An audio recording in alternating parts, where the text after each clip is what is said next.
to the Forefront Radio. Welcome to the Forefront Radio. I'm your host, Aphiel Levi Israel. Hope everybody's doing all right. Today, we are going to talk about Esau, the end of the world. Today's topic is Esau, the end of the world. We're tracing through the lineage of Esau, Edom, through the Bible. We're going to talk about Esau's seed.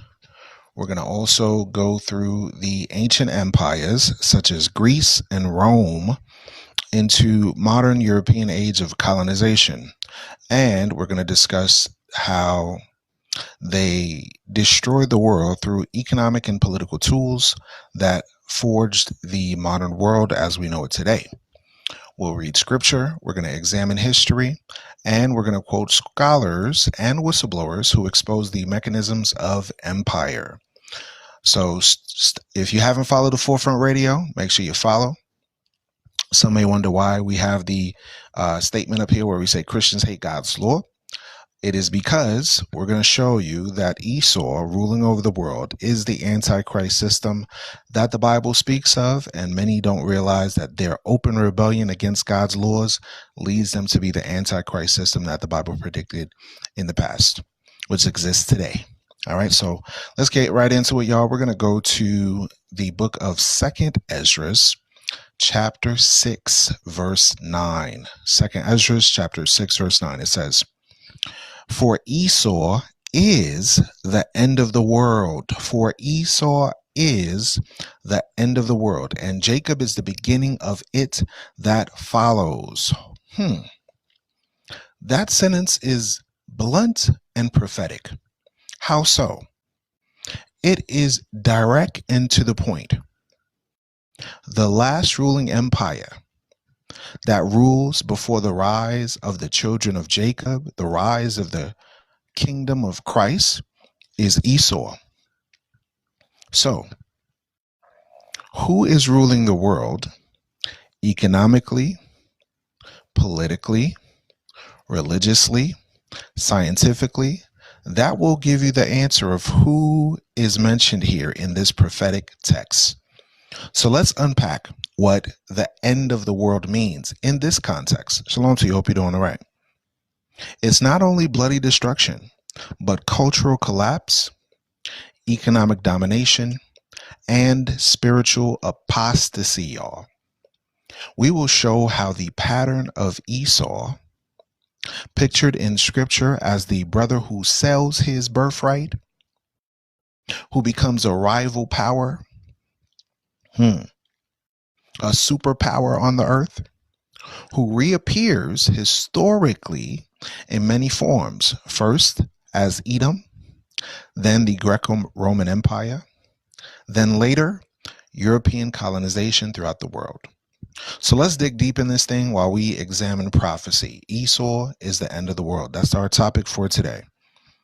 Let's examine Genesis chapter 27, verse 39 to 41. It says, "And Isaac his father answered and said unto him, Behold, thy dwelling shall be the fatness of the earth, and the dew of heaven from above. And by thy sword shalt thou live, and by thy sword shalt thou live." Meaning, whoever is Esau, Edom on the planet, they're going to live through the sword. Meaning the way they acquire land, the way they acquire resources is through war. Watch this. "And it shall come to pass," it says, "and by thy sword thou shalt live, and shalt serve thy brother." So, under King Solomon, King David, the Edomites were subdued under the territory of the kingdom of the ancient Hebrews. But once this powerful empire of the 12 tribes fell during the Assyrian and Babylonian captivity, guess what happened? Esau began to proliferate like a virus on the earth. Esau started to spread his dominion far and wide, going into the land of the Japhites, intermingling with the children of Kittim, founding Rome and the Roman Empire, creating invasions all the way as far out as Britain. Remember, Britain used to be the empire, called part of the empire, and it was called Britannia. That Britannia became Britain, and Britain split off into America. So that shows you the gradual progression of Esau coming into rulership over the planet. Watch this.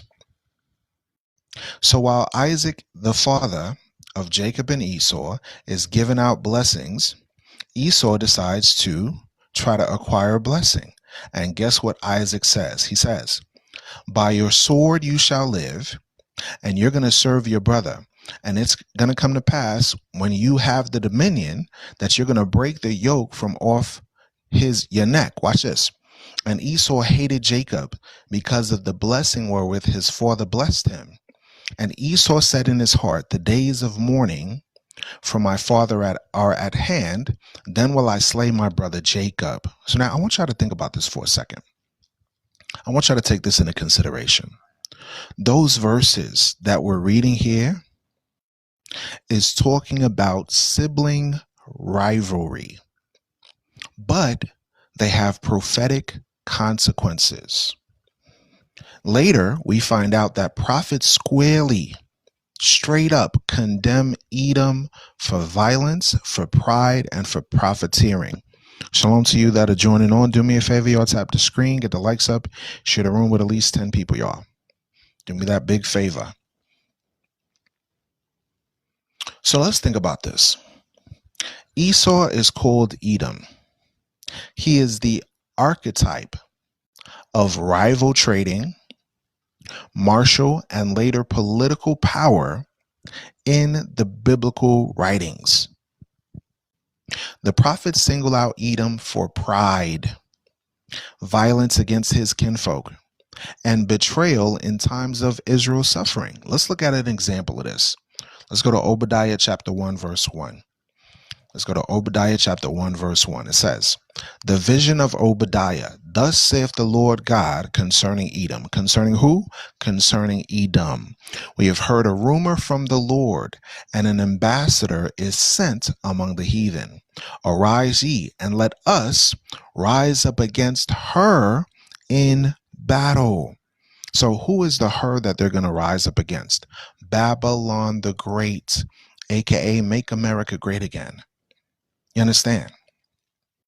There are ambassadors that are going to go throughout the nations and say, we're tired of the BS of Babylon. Watch this. Obadiah chapter 1, verse 10. It says, for thy violence against thy brother Jacob, shame, shame, shame shall cover thee, and thou shalt be cut off forever. So what is God saying in regards to the children of Esau, Edom? He's specifically saying, look, because you have vitriol against your brother, against your kinfolk, against your people, right? Shame is going to cover you. Shame is going to cover the ruling nations that exist today under the banner of Esau, Edom. Shame is going to cover them for the evils that they've done on the earth for centuries. And God says, you will be cut off forever. That hasn't happened yet. The proof of that is that the children of Edom still exist today. Watch this. It says, in the day that thou stoodest on the other side, in the day that strangers carried away captive his forces, and foreigners entered into his gates, and cast lots upon Jerusalem, even thou was as one of them. Let's break this down to a fraction for those that don't understand English, the old King James English. This is saying there was a day where war came to Northeast Africa. The Israelites living in Northeast Africa had to fight against the Cushitic tribes of the Babylonians coming to war. When these strangers came in, they carried away the children of Israel captives into Iraq. We call them Afro-Iraqis today. While this was going on, The Edomites, aka Europeans, aka sons of Catim, aka Amalekites, right? When the foreigners came in the gates, guess what? They were casting lots, meaning bidding for the people.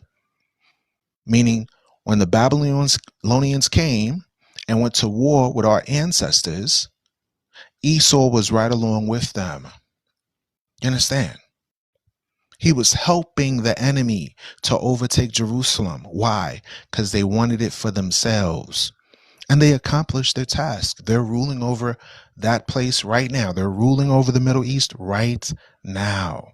They're ruling over Europe right now. They're ruling over America right now. The exact goals that they wanted, they accomplished it.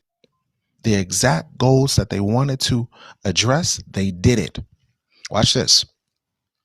It says, and thou was as one of them. Neither shouldest thou have looked on the day of thy brother, and the day that he became a stranger. Meaning what? We were taken from our holy land. We were scattered and displaced all over the planet, and we became strangers to our own covenant. We didn't realize that the Bible was talking about our ancestors. Why? Because the other nations worked together with Esau, Edom to destroy their brother Jacob. Watch this. It says, neither shouldest thou have rejoiced over the children of Judah in the day of their destruction. So that's telling you, whenever we as melanated people build up cities, build up nation states, build up countries, the children of Edom rejoice at our destruction. They rejoice whenever we fall. They never want to see us get ahead at all. The proof of that fact is examine any melanated leader that you see, whether Gaddafi, whether Burkina Faso, whether Haiti, whether Malawi. Examine all of the melanated nations that exist and tell me if they're in opulence at the same level as Eurocentric nations. You see, what we're studying here in the Bible is that there's a particular evil twin brother, let's put it like that wants to go out of his way to denigrate the chosen, to block the chosen from moving forward in righteousness, in political strength, in military strength. If everyone was about freedom and justice for all, everyone would be on the same level on the playing field. But there are certain nation states that go out of its way to keep Africa poor, to keep certain demographics in the Americas poor, to keep certain folks in the Asiatic territories poor, to keep certain demographics in Europe poor. Watch this. It says, neither shouldest thou have spoken proudly in the day of distress. So now I want you to think about a nation state that exists in the world. Whenever we are at our worst, they're rejoicing, they're happy, they're joyful. When we go through distress, there's certain groups that rejoice at our fall. But when we're at our best, when we're doing well for ourselves, there's a sneer, there's a look of envy, there's a look of jealousy. That same spirit is in America. I'll give you an example. I recall I had a 2009 Nissan Armada. This was right when that vehicle was fairly popular, first came out. I was driving down the road going 60 miles per hour in a 70. I looked at the police officer that was on the highway. I looked right at him, parked on the side of the highway. Cars was flying past me, and he decides to pull me over. Luckily, when he pulled me over, I had to name drop on him. He said, you know what, do you know the reason why I pulled you over, sir? I said, no, please do share. He said, I wanted to see if you had your seatbelt on. I looked at my seatbelt. I looked at him. I looked at my seatbelt. I looked at him. I said, sir, on the highway, I was going 60 miles per hour. You wanted to see if I had my seatbelt on the highway, sir? Really? So then I said, let me have a phone call to your sergeant, Sergeant Savage, because I was familiar with his commanding officer that was over him. I said, hey, can you tell him I said hello? Matter of fact, tell him I said hi. He was able to read between the lines. He said, oh, thank you, sir. Have a nice day. He said, you have a nice day. It's okay. Don't worry about it. Then as he was getting ready to exit and go back to his squad car, he said to me, oh, you have a nice car. That's when I realized there's certain nation states that do not want to see my particular demographic get ahead. They don't want to see us in a Mercedes or a Benz or a BMW or anything that's brand new. They constantly assume that we should be in abject poverty. This is the mindset. Watch this. Let's continue what we read in the scriptures. It says, neither shouldest thou have entered into the gate of my people in the day of their calamity. Meaning what?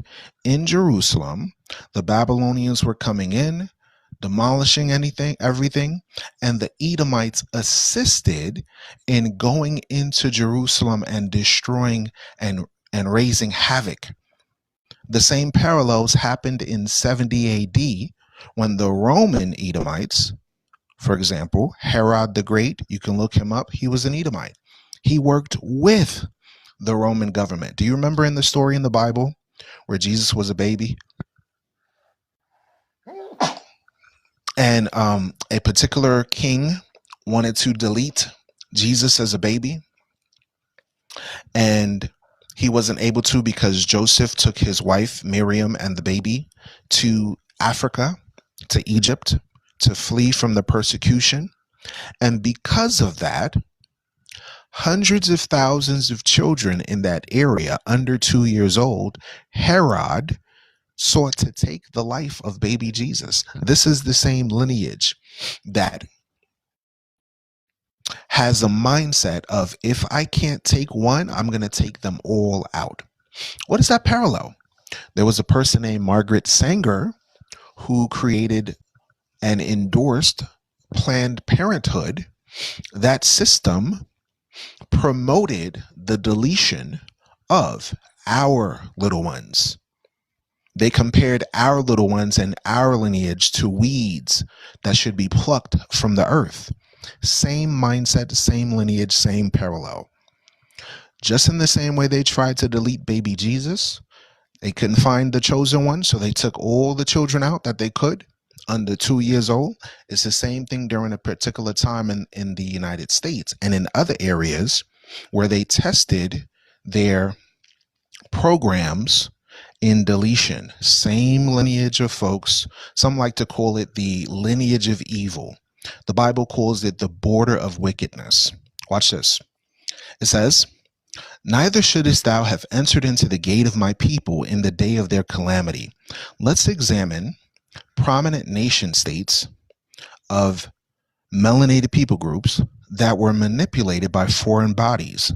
For example, you have The Destruction of the Indies, a book written by a Catholic priest by the name of Bartholomew de las Casas. In this book, he documents how when Christopher Columbus came, it was not peace and blessings for everyone that he encountered. It wasn't Christian values that he offered. They decimated the Indies, aka West Indies, aka the Caribbean Islands. When you read that book, you find out that the Catholic Church and Christopher Columbus initiated the capitalistic slave trade system of the Americas. Yes, that's right. The Catholic Church was responsible for creating the war on the West. Western civilization, pre-Columbian civilization, was decimated through their invasion and forced conversions. The parallel now of what we're reading in Edom can be seen in various nation states that follow that same example. The Romans, Greece, France, Spain, Portugal, the Dutch, British, America, Australia, New Zealand, the Afrikaners, right? Brazil, Argentina, and the blue and white flag that's in the Middle East today. You can see a concerted effort to constantly create difficulty and affliction for others. You understand? Y'all understand that? I hope y'all do.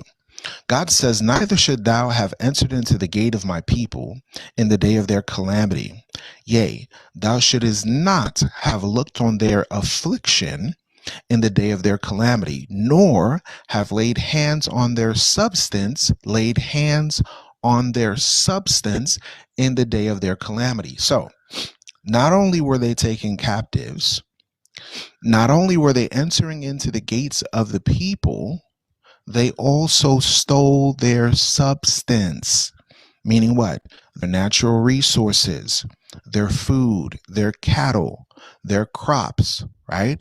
Their silver, their gold, their diamonds, everything that was in the Holy Land, everything that was in Africa, they invaded in and stole. And God is telling us prophetically what Obadiah is preaching in regards to the nation of Edom. I'll give an example. When Spain invaded Hispaniola, they stole close to 500 million tons worth of gold. When nation states say that they're in a deficit, I'm like, how? You stole all the gold, you stole all the diamonds. How are you in debt? How are you in debt if you stole everything from everyone else? That makes no sense. So when the Bible says that they laid their hands on the substance of the sons and daughters of Jacob, that's not a lie. They invaded all throughout Africa, every place where our people scattered to. They came in, they took captives, and they stole the substance. Watch this. It says, neither shouldest thou have stood in the crossway to cut off those of his that did escape. Meaning what? When the women and children were trying to escape to another area for protection, the Edomites came and fought against them. Innocent men, women, and children vanished off the face of the earth because of the invading forces of Edom. During the Roman occupation in 70 AD, many people were blocked from entering and exiting the cities. Why? Because the Romans besieged Jerusalem in 70 AD. Every so-called biblical scholar at least knows about that. But what they don't tell you is that millions of black Jews fled into Africa, fleeing from Roman persecution. So in the day of our calamity, when they were destroying Jerusalem and burning it to the ground, and our people were fleeing into Africa, instead of letting them go, guess what? The Romans pursued them. The Romans chased them down. Shalom, hope you're doing all right. Let's parallel this to America, right? When the descendants of captives were trying to escape colonization and captivity, they would label them with a title called drapetomania, which was a false pseudo-scientific term to say you're mentally unstable for wanting to be free from captivity. That's what they called it, drapetomania. Very strange. And instead of letting them go, they set up patrols to chase down People that wanted to seek freedom and justice for themselves and not be held under the shackle of servitude. You understand? This was the modern form of what we call policing today. It started with those patrol systems of chasing runaway captives. So God says, neither shouldest thou have stood in the crossway to cut off those of his that did escape. Meaning what? Anyone that tried to escape Jerusalem, the Romans caught them and tried to do what? Unalive them. When you read the book, Fox's Book of Martyrs, and when you also read the books of Josephus in history, you find out that the Romans were unaliving 500 people through crucifixion per day. Per day, y'all. Jesus wasn't the only one that was placed on a cross, y'all. Per day, 500 people. So within a week, they could have well crossed over 2,000 people, y'all. You understand? That's how devastating it was. Then now let's parallel that to the Inquisition. The Inquisition, anyone that tried to escape from the clutches of the Inquisition was unalived en masse. You understand? Now let's fast forward that to the Americas. Anyone that tried to run away from captivity was placed on what? A tree. You see that? Just like Christ was placed on a tree, they placed certain demographics on trees. The Bible parallels history over and over and over. Watch this. It says, quote, neither shouldest thou have delivered up those of his that did remain in the day of distress. So what happened? The people that were still trapped in the city, right? Left in starvation, left in situations where they couldn't escape, they still ran through the city and unalived them as well. Watch this. Let's go to Obadiah chapter 1, verse 15 now. It says, for the day of the Lord is near upon all the heathen. For the day of the Lord is near upon all the heathen. For the day of the Lord is near upon all the heathen. As thou hast done, meaning as you have done, it shall be done unto thee. Thy reward shall return upon thine own head. So what is this telling us? Prophetically speaking, it's saying that those that live by the sword shall pass away by the sword. Those that live through colonization and infiltration and invasion and sangre that they shed on the earth, the same reward will be placed. Because remember, he says, for the day of the Lord is upon all the heathen. You can translate that word heathen to the modern term that they use today, Gentiles. What day of the Lord is this? The day of judgment. The day of judgment. Remember, the title is Esau, the end of the world. So at the end of the world, Christ's judgment is going to be upon whom? The sons and daughters of Edom. You understand? So we're reading out of the Bible and we're understanding that God's kingdom, in order for it to come down on earth, he must do a cleansing first. You can't have the kingdom of Satan right next door to the kingdom of Christ. It doesn't work like that. So Christ is going to explain through the prophet Obadiah what's going to take place in the last days concerning Edom. Watch this. It says, for as you have drunk upon my holy mountain, meaning they invaded the Holy Land, they invaded Africa, right? So shall all the heathen drink continually. Let's replace heathen with Gentiles.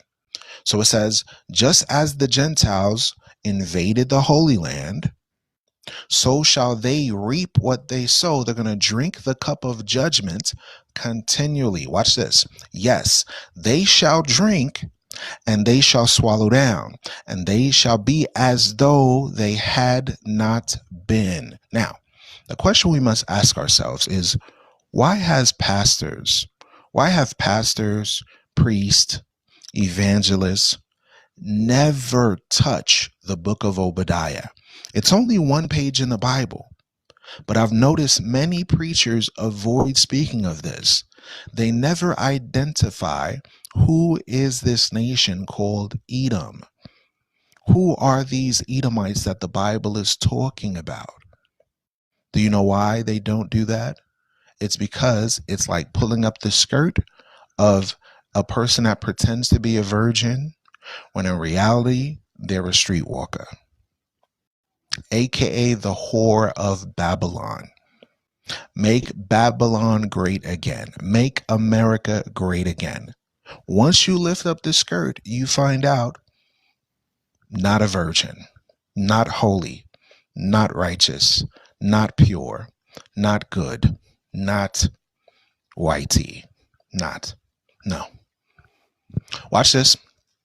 It says, "For as you have drunk upon my holy mountain, so shall all the heathen drink continually. Yea, they shall drink, and they shall swallow down, and they shall be as though they had not been." You ever had a dream? And while you dream the dream, you're so fascinated by this dream that you're like, I can't believe this is going on.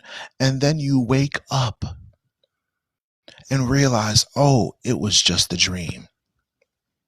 That is going to be the moment we all wake up and gain immortality. On Judgment Day, when Christ comes and whacks all the nations, it's as if we woke up from a dream.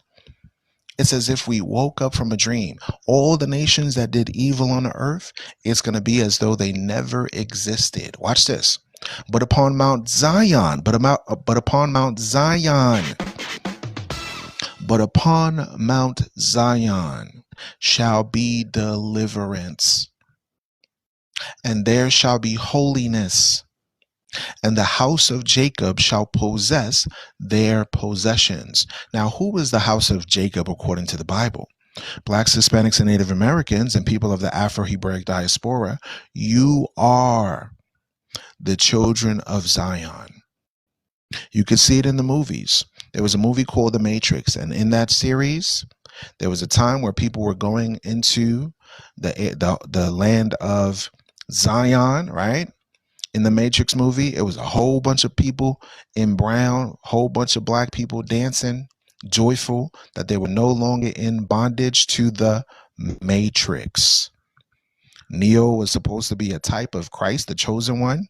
They were on a ship called Nebuchadnezzar, fleeing from Babylon, meaning the parallels of Western civilization holding melanated people in captivity all throughout the world. And that freedom comes from the chosen one, which is the real Messiah, the real Neo, the new one, the new man, to come and uplift his people out of oppression and take them to the promised New Jerusalem. Y'all, they tell you a lot through movies. They just don't explain it clear as day. That movie was about freedom for the captives. You understand? Watch this. But upon Mount Zion shall be deliverance, and there shall be holiness, and the house of Jacob shall possess their possessions.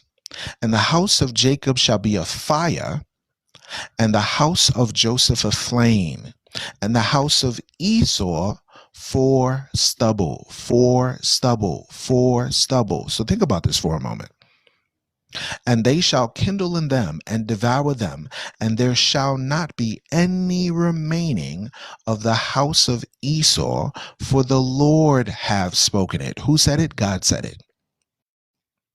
These passages cast Edom as an archetype of an exploiter. He rejoices at the fall of his kin. He takes advantage during their calamity and warn of judgment. The pattern, the prophets say, invites a divine correcting. Watch this. Let's talk about Greece and Rome. Let's talk about imperial precedents. When we fast forward to ancient Mediterranean, Greek imperial culture exported language, philosophy, and military structures. Rome took the baton and built an empire that controlled trade. Who controls trade today? America. They control law. Who controls law today? America. They controlled 3 continents at the time: Europe, Asia, and Africa. Who today is doing that now? Western civilization. Watch this. Biblical writers and later commenters often read Rome as akin to Esau. You understand? Rome is akin to Esau, an external denominator, a persecutor of covenanted peoples, a bringer of false order. I want y'all to think about this for a second. Y'all saw the movie, the Star Wars series, like the different movies they had about the Star Wars. The Empire was an oppressive regime. We were rooting for the Jedi, aka the Jews, aka the rebellion. We were rooting for them because we knew that the empire was doing evil. But yet in today's age, 2025, there's an empire that exists today that we know is an oppressive empire. But many people are doing the opposite, right? They're rooting for the empire instead of speaking against the empire. In fact, they wear supportive hats. We call them the red caps of a regime that openly deploys military troops on civilians, that endorses and pays for military intervention in foreign nations. Who set them up as the police of the world? Who? I don't know. Did everybody on the nation vote for a particular demographic to send their military troops all over the land to everybody else's land? I don't know. Who creates this false law and order on the earth? So just as Rome's rise came and fall, it offers us the first great historic mirror of our thesis. Empires that centralize power, empires that monetize everything, empires that build economies dependent on conquest create structural fragility. I'm going to say it again for the kids in the back. If you got more power, if you got more money, if you're taking other people's stuff, you living on a house made of sand. I hope that was easy for people to understand. So let's take this moment to consider what scholars said in regards to the fall of the Roman Empire. In a book called by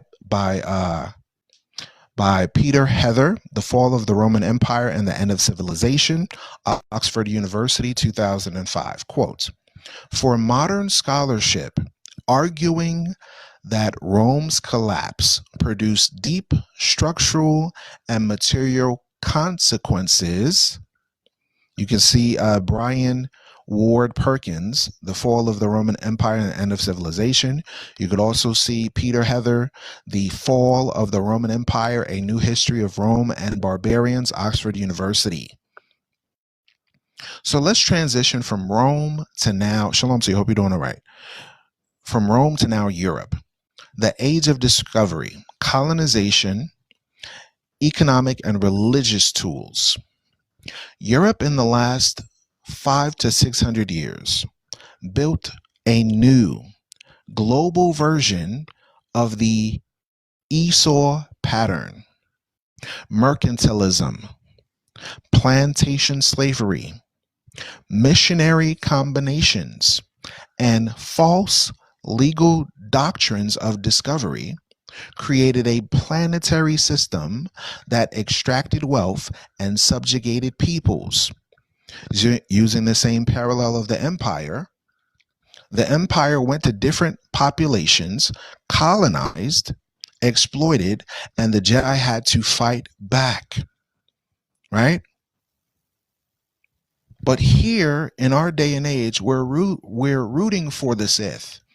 We're rooting for Darth Vader. We're rooting for the bad guy, y'all. It's very strange. In these movies, you'll watch the movies and root for the good guy fighting against mistreatment and oppression. But that temporary escape allows you not to consider the very oppression that you're in today. John Perkins coined a modern typology, a term that we can use today. Shalom to you. Hope you're doing all right. It's called economic hitman. Economic hitman. Now, somebody might ask the question, forefront, what is economic hitman? They're described as professionals who use debt, investment, and developmental projects to hold and trap and bind nations to foreign interests. Now, think about that for a second. Whenever the West wants to destabilize nations, they call it foreign interests. Whenever the West wants to corrupt government structure, they call it foreign policy.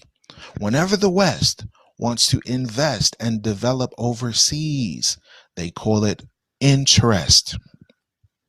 His memoir identifies a structure of economic coercion, predatory loan systems on a government level, y'all, corporate contracts, and political pressure, meaning purchase these Western European facilities and services, incorporate it into your country, or else.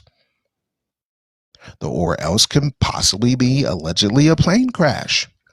The or else could be political assassination. Who knows? The or else could be bribery. The or else could be.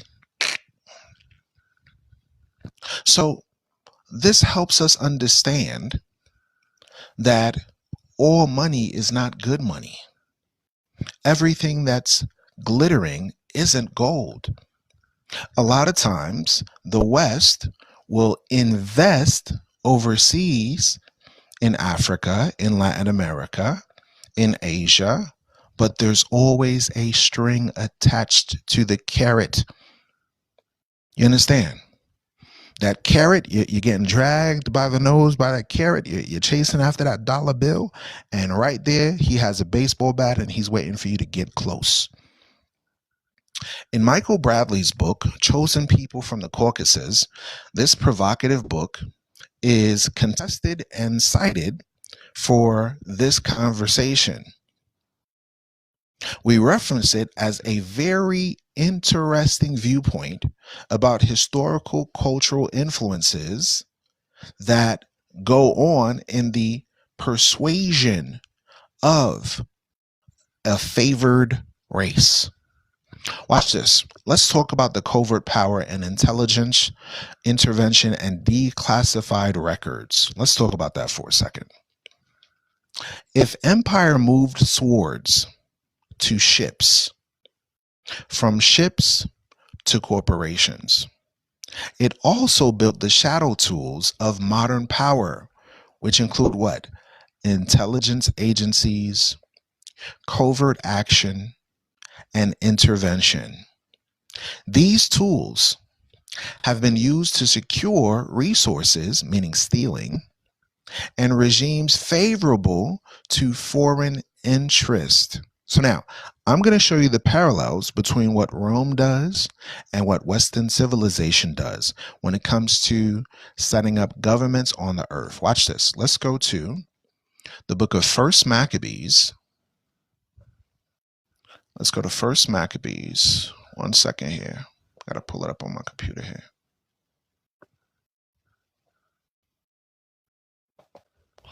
First Maccabees, chapter 8.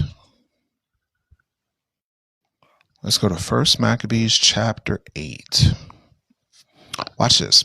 It says, Now Judas had heard the fame of the Romans, that they were mighty and valiant men, meaning warriors, and such as would lovingly accept all that join themselves unto them, and make a league of amity with all that came unto them, and that they were men of great valor. It was told him also of their wars, and noble acts which they had done among the Galatians, and how they had conquered them and brought them under tribute. Okay, so now the Galatians, that's modern day Turkey, all the way going into places of France. They call them the Gauls. Here go the Romans fighting against them and intermingling them into their country. Watch this. And what they had done in the country of Spain for the winning of the mines of the silver and gold which was there. So Rome took over Italy. Rome took over Galatia. Rome took over Spain. So now we see how both Spain, Portugal, that whole Iberian Peninsula, Italy, and then stretching itself farther west, how are they conquering and conquering and conquering? Through the sword, That was the prophecy of Esau, Edom. Watch this. Verse 4. And that by their policy and patience, they had conquered all the place, though it were very far from them. So now, think about this for a second. America has bases all throughout the world, very far from their geographical location in the West. They have bases in the Philippines. They have bases in Japan. They have bases in Africa. They have bases in Europe.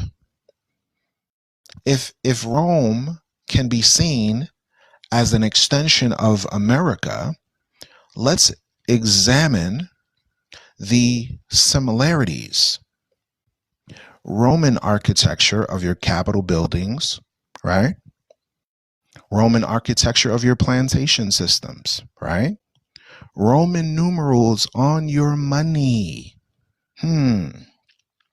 Roman language in your laws.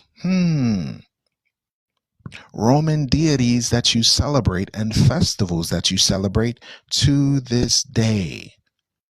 America is the split image of Rome. If you get it, you get it. If you don't, you don't. Let's continue. It says, also that came against them, also the kings that came against them from the uttermost part of the earth, till they had discomfited them and given them a great overthrow, meaning overthrow governments, overthrow kingdoms. What nation does that? So that the rest did give them tribute every year. What's another term for tribute? Taxes. What's another term for tribute? Tariffs. Hello. Who's going around asking for tribute from other nations? Well, if you pay the United States such and such $1 billion, we can do this. If you pay the United States $100,000, we can do this for you. They're putting America up for auction. You want America to serve? Pay us money. That's what's going on right now. You want protection from the West? Money. That's what's going on right now. Tributes every year. Watch this, verse 5. Besides this, how they had discomfited in battle Philip and Perseus, king of the Kittim. So this is showing you that in the original areas of Cyprus and the lands of Kittim, you had another group that was infighting, right? They fought against Philip. They fought against Perseus, the king of the Kittim. This is the beginning stages of Esau intermingling with Kittim and creating the Roman Empire. When you research far enough, you find out Alexander the Greek was an Edomite. When you research far enough, you'll find out that Julius Caesar was an Edomite. A lot of their leaders were Edomites. When you research far enough, you'll find that Herod the Greek, Herod the Great, rather, that was installed as a puppet over Jerusalem was an Edomite. But scholars are telling you Edomites don't exist anymore. I'm like, wait a second. They're ruling the world. They're ruling the world right now. Your global elites that are ruling the earth right now, the majority of them are Edomites. The majority of them. Watch this. Besides this, how they had discomfited in battle Philip and Perseus, king of Kittim, with others that lifted up themselves against them and overcome them. Meaning what? The Romans came in, aka the Edomites. They fought against Japhet. They fought against the Etruscans. They fought against the Persians. They fought against the Greeks. Every nation they fought against, they amalgamated. Anyone that wanted to set up a amity with them, a league with them, they would join. But anyone that did not, guess what? They conquered them, whether they were close to their territory or far from their territory. Watch this. Watch this. Verse 9. Moreover, how the Grecians had determined to come and destroy them, and that they had, having knowledge of thereof, sent against them a certain captain, and fighting with them slew many of them, and carried away captives with their wives and their children, and spoiled them, and took possessions of their lands, and pulled down their strongholds, and brought them to be their servants to this day. It was told him besides how they did destroy and brought under their dominion all other kingdoms and islands that at any time resisted them. Verse 12.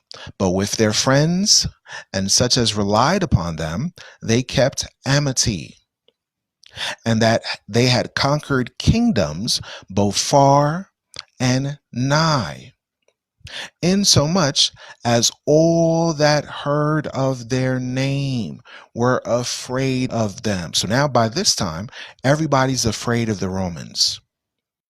Everybody's afraid of the Romans by this time. Now they're like, what is this nation? This iron-filled nation that is demolishing kingdoms off the earth to the point where everyone now is becoming a Roman citizen. You got Black Egyptians now becoming Roman citizens. You got Black Hebrews now becoming Roman citizens. You got Black Ethiopians now becoming Roman citizens. You got Persian people in Iran now becoming Roman citizens. You got people in Turkey now becoming Roman citizens. Spain now becoming Roman citizens. The Galatians now becoming Roman citizens. This was a developing power that colonized the world and incorporated it into itself as a melting pot. The same system that we see with colonization happens over and over and over with this same demographic. Watch this, verse 13. Also, that whom they would help to a kingdom, those reign, and whom again they displaced, that they were greatly exalted. Meaning what? Whoever Rome wanted in power, they would set up puppets, right? Here, send an Edomite over here over this province. I'm going to have this European person be a king over Judah. Let him be a king over Africa. I'm going to send another person across the Mediterranean. Let him be king over Egypt. This one I want you to rule over Libya. This one I want you to rule over Syria. This one I want you to go down and make war in Ethiopia and rule over Ethiopia. That's what they were doing. And whoever would not follow them and be puppets to their system, they would displace. Y'all know what that means by displace, right? Meaning move them out the way. Meaning they disappeared. You understand? They become non-existent. You understand? They become collateral damage. Y'all understand what we're saying here? So the same thing that the West does today is the same thing we're reading about the Romans. Whoever they wanted in charge, they'll put in charge. Whoever they don't want in charge, they'll displace them. Watch this. Verse 14. Yet for all this, None of them wore a crown, meaning they didn't set them up as a king, or was clothed in purple to be magnified thereby. Moreover, how they had made for themselves a senate house, a senate house, a senate house. Y'all, wait a minute. We're reading here that the Romans made a senate house. What nation in existence today in 2025 has a senate house? Can somebody write it in the chat for me? What nation right now that you know of has a senate house where congressmen meet up all the time, right? Watch this. We're reading out of the Bible. First Maccabees chapter 8, verse 15. Correct. America, the United States, Edomites. Correct. Rome had a senate house. America has a senate house. Correct. United States, US. That is correct. Watch this. It says, moreover, how they had made for themselves a senate house wherein 320 men sat in council daily. So they had a senate house. They had a house of representatives, just like America. Now we're starting to figure out why they didn't want us to read these books. They did not want us to read these books because we would see the parallels between their ancestors and what they do today. They cannot hide themselves. The Bible has their framework of how they established government on the earth through the sword. And after they colonize and will go to war, they say, let's set up a government structure where we're not fighting and bickering with each other. Let's set up a Senate and a House of Representatives. Watch this. Verse 16. And that they had committed their government to one man every year, who ruled over all their country, and that were obedient to that one, and that there was neither envy nor emulation among them. So we're reading First Maccabees chapter 8, verse 16. First Maccabees chapter 8, verse 16. Now, question for those that are in the chat. What structure do we see today where an individual presides over a nation, not for 1 year, but 4 years? What is that called today? What is that called today? I see somebody put the answer in the chat already. Using your critical thinking hats. I like that. Correct. A president. A president. So the Edomites and the Romans established a government structure where they fought different nations, conquered the nations, set up a Senate house, set up representatives, and have one ruler presiding over them every year. Their descendants said, we don't quite like what Britain did. We don't quite like what France did. We're going to set up the same government structure that we see our ancestors did in Roman times, and now we're going to call it the Americas. United States of America. Watch this, verse 17. In consideration of these things, Judas chose Epillemus, the son of John, the son of Achos, and Jason, the son of Eleazar, and sent them to Rome to make a league of amity and confederacy with them. So, our ancestors saw what was going on. They saw that we was oppressed by the Greeks. They sent ambassadors to say, hey, let's make sure we don't ruffle the feathers of this eagle. This Roman eagle, let's not mess with them. Let's set up some sort of confederacy and agreement so that way they could leave us the hell alone. Watch this, verse 18. And to entreat them that they would take the yoke from them, for they saw that the kingdom of the Grecians did oppress Israel with servitude. So we went to the Romans and said, look, your cousins over there, the Greeks, placed our people in captivity. We're gonna need you to assist us to get them off our back. Does everybody understand that? Is everybody understanding so far what we're reading here? Is everybody A-okay in what we're reading here? Is there anyone that needs clarity? So now with this understanding based on the scriptures, we can see how Rome transitioned to Europe. Europe transitioned to America. Now we're going to talk about the empires. The empires switched over from swords to ships, from ships to corporations. And they use intelligence agencies to do their underhanded dirty that they can't openly do with a military. For example, a key document that was unclassified, meaning you can look this up. You can look this up. In 1953, the government of the United States used their intelligence agencies to overthrow Iran's democratically elected prime minister, Mohammad Mossadegh.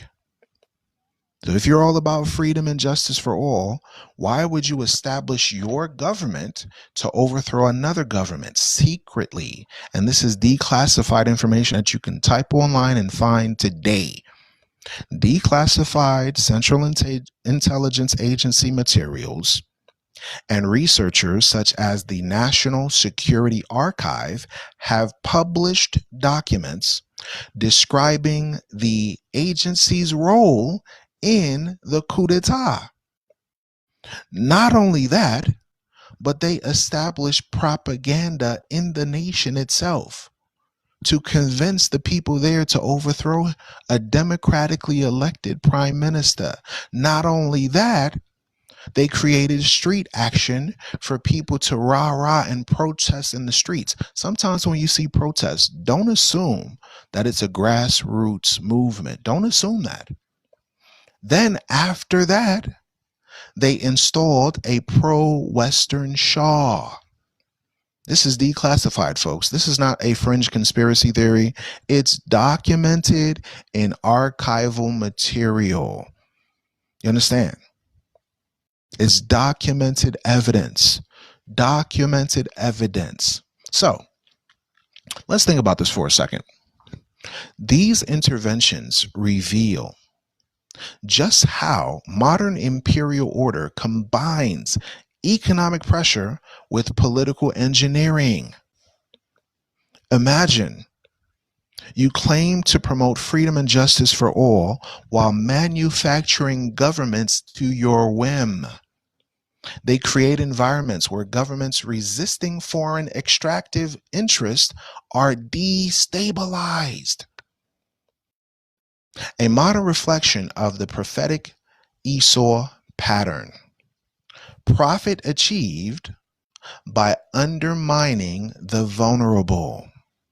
So, let's talk about the fall of Rome, the fall of Western civilization, and the parallels. When you look at the parallels, Rome grew through expansion, heavy taxation, slave economies, and a class of elites who benefited from conquest. So, if Rome did that, do you see rapid expansion of the West? Did you see the nations of Britain go from a small island to incorporating many different nations all over the planet? Did you see America start off from 13 colonies to expand its influence all over the globe? Do you see in your lifetime heavy taxation?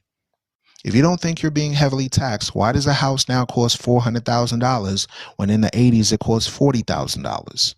If you don't think you're being overtaxed, why did gasoline prices skyrocket higher than what your parents are paying?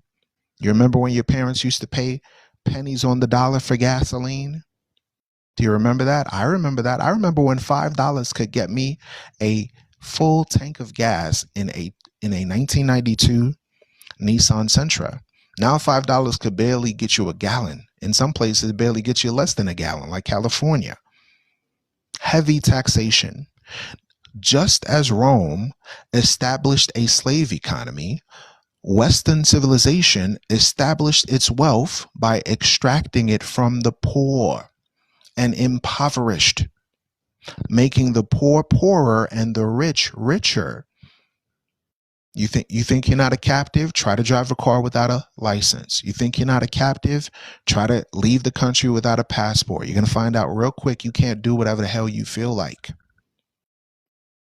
Now, the class elites also benefit from these conquests. You see where corporations can sit down and hug the president and sit down in CNN interviews with presidential men, right? When individuals like a Musk or a Zuckerberg can openly sit down with the highest form of government in the land, we should be concerned. We should be concerned. Over time, those structures and features led to resource stress, civic decay, vulnerability to outside pressures. Western civilization today shares several same features. Global overreach. Why you got your militaries in everybody's backyard? That's global overreach. You understand? And in order to sustain it, they continually have to create another fake conflict. You understand? So these structures will not last forever, folks. You cannot continue doing the same thing over and over and over and think it's going to continue to work. Western civilization has reached its pinnacle. There's no more golden age. Just like Rome fell, Western civilization parallels. And we try to warn and say, look, don't go down the same path of your ancestors. But guess what? They won't listen. Why? They hate God's laws. God says, thou shalt not steal. Western civilization says, no. We're going to steal resources, steal wealth, steal riches, steal people, and then create an environment where there's unsustainable debt. How you stole everything from the world and you still can't make ends meet is beyond logic to me. How are you trillions of dollars in debt when you stole everything? That makes no sense to me. Watch this. We see in today's age the same parallels to Rome. Rome had a system of economic inequality, meaning what? You had the haves and the have-nots. Do we see the same parallel in Western civilization today, where you have the haves and the have-nots? Some people making 100,000 and up, some people making below that. Average earners making close to 40 to 50 a year in the West, while elites of the elites make 1%. That 1% is making everything move and shake, and 98% or 99% is on the bottom. 2 paychecks away, 1 paycheck away from poverty. This shows you that Rome and the West is the same thing. When the Bible says Esau is the end of the world and Jacob is the beginning of it that follows, we can see the pattern from Greece to Rome to Europe to America coming down now to non-existence. Why?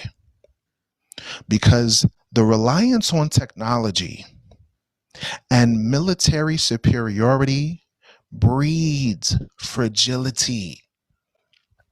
When it's easier for you to have a conversation with the pew pew instead of sitting at the diplomatic table, many nations will not sit idle while the bully keeps on bullying. You understand? So it's imperative for us to get this, because even the scholars like Perkins, right, who wrote Confessions of an Economic Hitman, foresaw these events. Even people that wrote about the fall of the Roman Empire, they foresaw these events. History and prophecy coincide. We call it history, the Bible calls it prophecy, meaning you'll read a statement that was predicted years ago, centuries ago, and then we see the fulfillment before our eyes in everyday life.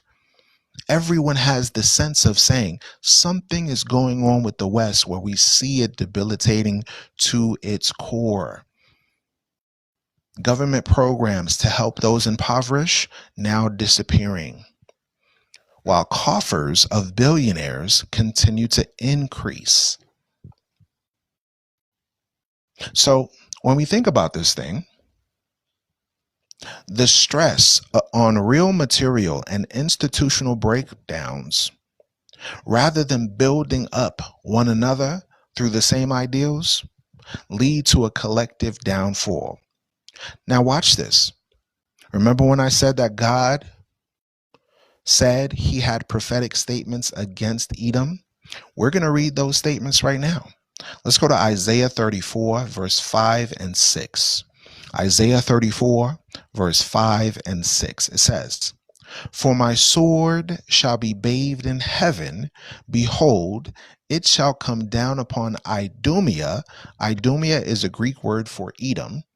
"And upon the people of my curse to judgment." To judgment. The sword of the Lord is filled with blood. It is made fat with fatness, and with the blood of lambs and goats, with the fat of kidneys of rams. For the Lord have a sacrifice in Basra, and a great slaughter in the land of Idumea. So, prophetically, when an empire organizes the world to its benefits and tramples on covenants, tramples on contracts, and profanes judgments, the scriptures declares divine retribution. God's vengeance on what he's going to do to Edom is seen in Rome and is going to repeat itself in countless communities that choose another way. Instead of justice, they choose injustice. Instead of examining contracts and treaties and keeping their covenants, there's no fidelity, there's no faith. Instead of mutual aid to those that need help, they're withdrawing aid to the poor. So God says, judgment is coming soon. They cannot escape it. God says he has a sacrifice on Edom. They are the people of his curse. So I don't want to be nowhere near anyone that God says is going to suffer the wrath. You understand? America is the latest global hegemon, shaped by European settler colonization, set up through trans-Pacific, transatlantic captivity, and industrial exploitation called capitalism. The economic and covert tactics that we discuss today shows us that they have incurred debt diplomacy, corporate extraction, covert regime change. These are all parts of modern foreign policy practice for decades. Whistleblowers have talked about this. Historians have talked about this. Declassified records have talked about this. And now the Bible is exposing it for what it really is: the fall of Babylon. When these practices combine with moral blindness, y'all see how people spiritually blind right now? They can't tell left from right. They can't tell right from wrong now. They honestly have comfortable conversations about men going into women's bathrooms. You know there's moral blindness going on. When they can openly embrace things that are socially unaccepted, you know that moral blindness is the spirit of the land is myopic. Exploitation is called capitalism. Robbery and thievery is called foreign interests. They exploit the poor. They abandon the widow. They unalive the orphans, and then concentrate all their wealth into building up their coffers. And unfortunately, they don't see is building up coffins. This erasure of civic bonds is a prophetic warning that looms large over their head. Think about this for a second. Amos chapter 5 verse 12. Amos chapter 5 verse 12 says this: "For I know your manifold transgressions," meaning I know your many sins. "I know your mighty sins." Watch this. "They afflict the just. They take a bribe. They turn aside the poor in the gate from their right." Now examine Western civilization. Do you notice that government politicians have no problem taking bribes from foreign powers? Do you notice your congressmen, your House of Representatives, your presidents have no problem? They could give it a fancy term if they want. You can call it tariffs, you can call it taxes, you can call it whatever you want, but at the end of the day, it's a bribe. And those that are impoverished, that need assistance, that's saying, hey, look, I'm poor. Can I get a loan? Can I get a grant? Can I get some sort of assistance? They say, no, no, no, no, no, no, no, no, no, no. You want money for what? For your own business? No, go work a dead-end job. Just seek to just survive. You understand? Watch this, watch this, watch this. Isaiah chapter 10, verse 1 to 3. Isaiah chapter 10, verse 1 to 3.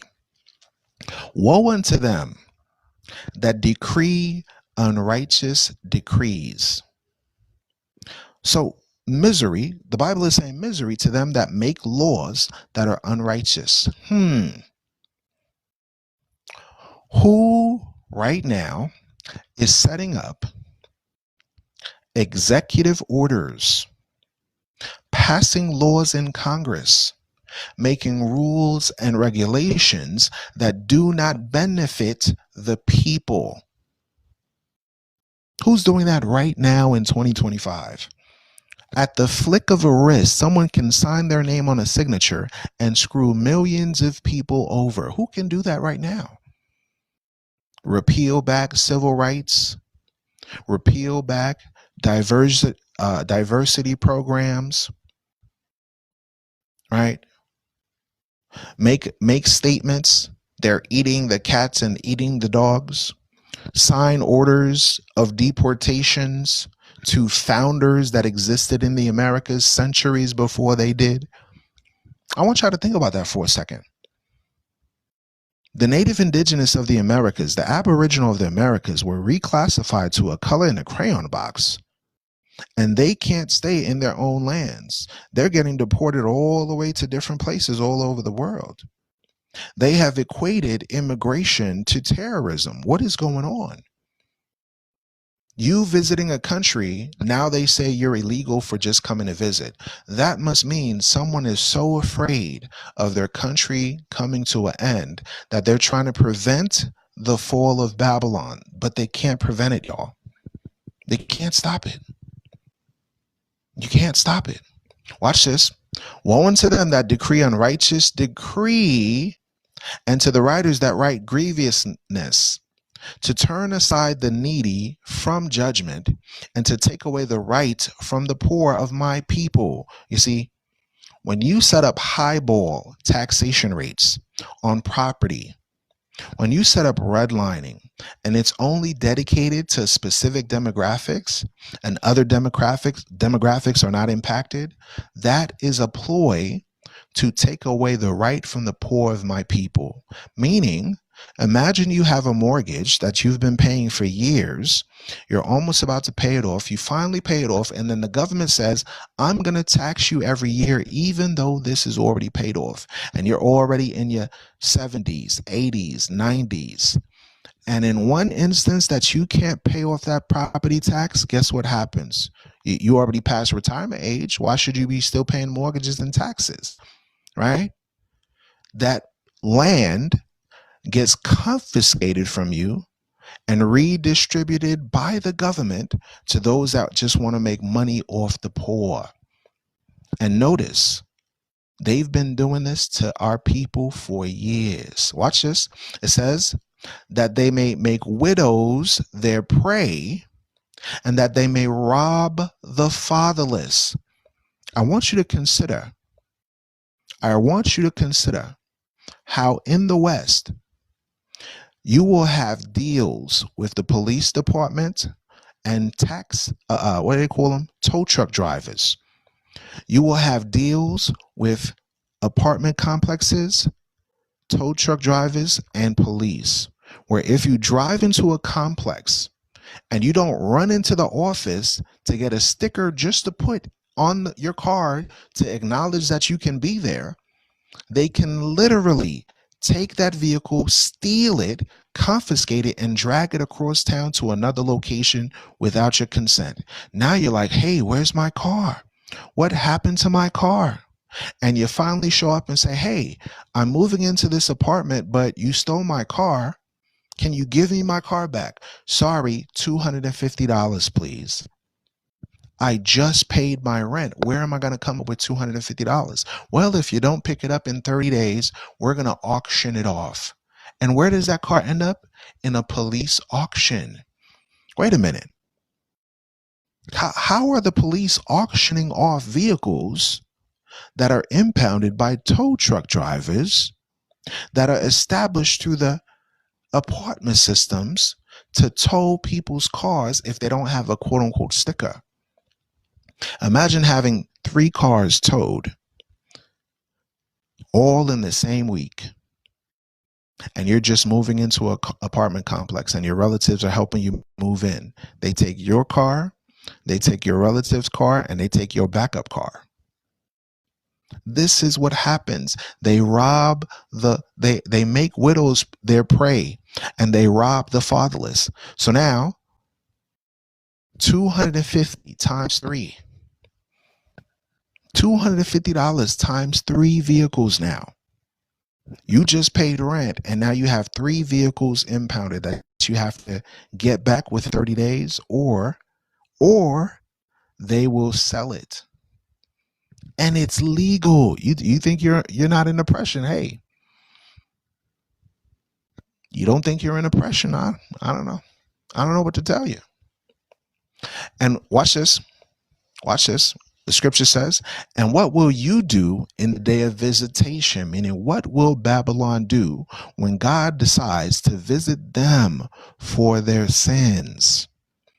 And in the desolation that shall come from far. From where? From far. To whom will you flee for help? And where will you leave your glory?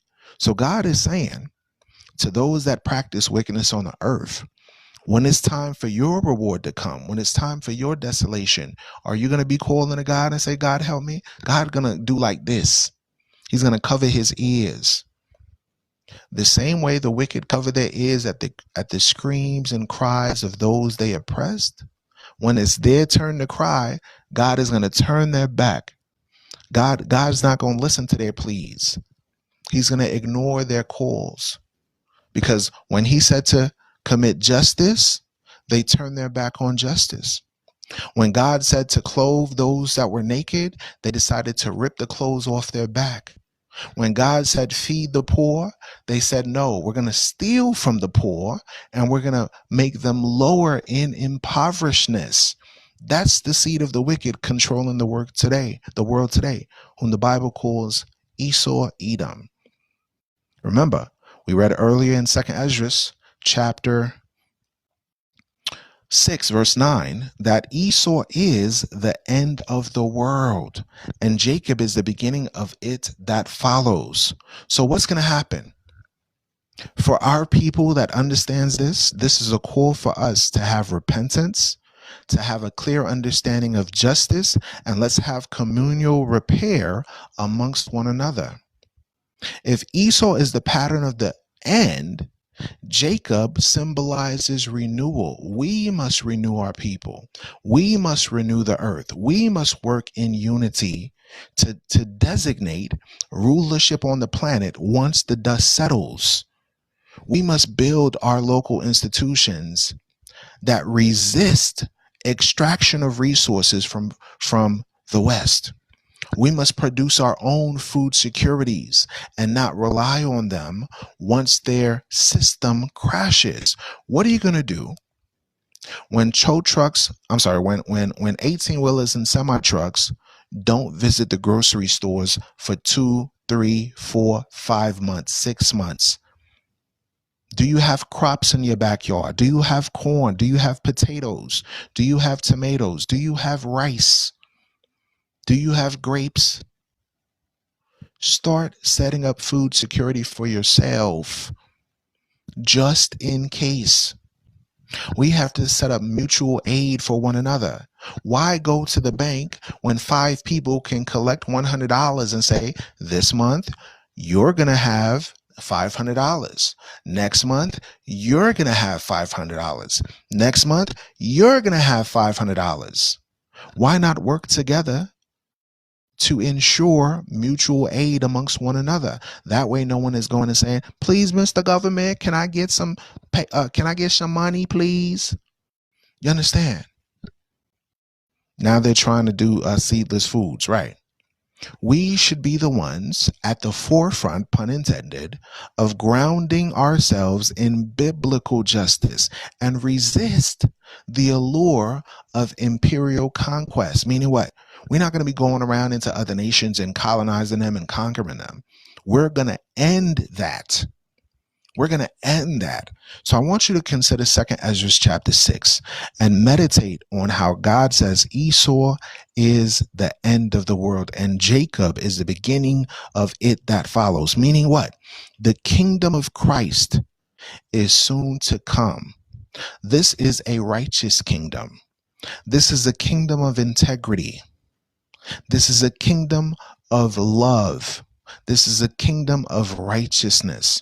You will no longer see oppression on the earth. Every tear shall be wiped away. All pain, all misery will be non-existent. And we must prepare our minds for that kingdom, for that throne. We're going to read this last scripture. I hope you meditate on this. Let's go to Revelation chapter 2. Verse 25. Revelation chapter 2, last book of the Bible. Revelation chapter 2, verse 25. Revelation chapter 2, verse 25. It says, but that which you have already, hold fast till I come. And he that overcomes, meaning overcome this world, overcome this sin, overcome the wickedness, and keep my works, not just faith, my works unto the end, to him will I give power over the nations. So remember, Esau is the end of the world. Jacob is the beginning of it that follows.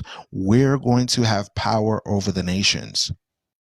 But it's not going to be through Western oppression. It's going to be the kingdom of Christ on earth. It's going to be Christ and his armada, and he's going to give us dominion over the world. He is the King of kings. So we shall become the of kings in his kingdom. We will be judging the nations and ruling over the earth in righteousness, setting the captives free, letting the oppressed move forward. Everyone shall have their own vineyard, their own land, their own peace. No one will be suffering in this kingdom. This is not a pipe dream. This is going to be the reality. Christ says, he that overcomes and keeps my work unto the end, to him will I give power over the nations. And he shall rule them with a rod of iron. As the vessels of the potter shall they be broken to shivers, even as I received of my Father. And I will give him the morning star. He that has an ear to hear, let him hear what the Spirit says to the churches. Y'all see that? Y'all see that? So do you want to rule in this wicked kingdom that's going to come to an end? Or do you want to rule in the kingdom of Christ? I don't know about you, but I sure do. Thank you all for listening to the Forefront Radio. May the Most High bless you and keep you and cause his face to shine upon you. With that, we say shalom and peace to the 12.